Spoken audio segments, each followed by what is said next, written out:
తెలంగాణలో మహిళలకు ఉచిత బస్సు స్కీమ్ కారణంగా రోజుకో వీడియో వైరల్ అవుతోంది.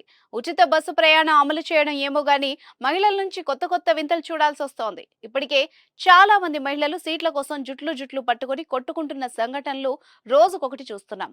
అంతేకాదు పావలా కోడికి బారాడ మసాలా అన్నట్టు 10 రూపాయల ఛాయ్ తాగడానికి కూడా 500 ఖర్చు అయ్యే ప్రయాణం చేస్తూ మహిళలు బళా అనిపించుకుంటున్నారు. అంతేకాకుండా కొంతమంది ఉచిత ప్రయాణం కదా అని ఊరికే బస్సులో ఎక్కుతూ ఇష్టం వచ్చినట్టు బిహేవ్ చేస్తున్నారు. Gautam neuro care brain stroke migraine fits brain and spine surgeries కి బెస్ట్ న్యూరో సర్జన్. మరికొందరైతే బోర్ కొడుతోందని ఫ్రీ బస్సులో షికారు చేస్తున్నారు. ఇక హైదరాబాద్ లో అయితే సిటీ అంతా చుట్టేస్తున్నారు.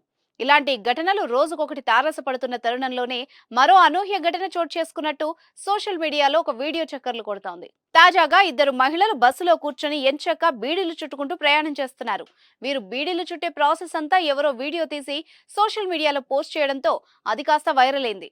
ఇది చూసిన నెటిజన్స్ మహిళల మజాకా అంటూ రకరకాల కామెంట్లతో ముంచెత్తుతున్నారు. మరొకరేమో హే రేవంత్ రెడ్డి, హే ఉత్తమ్ కుమార్ రెడ్డి, ఏ క్యా హువా అంటూ ఇంట్లో కూర్చొని ఒక్కరే బీడీలు చేస్తే బోర్ కొడుతుందని ఇలా బస్సుల్లో కూడా మొదలు పెట్టారు అంటూ కామెంట్ పెట్టారు. మరి దీనిపై మీ కామెంట్స్ ఏంటో కూడా చెప్పండి.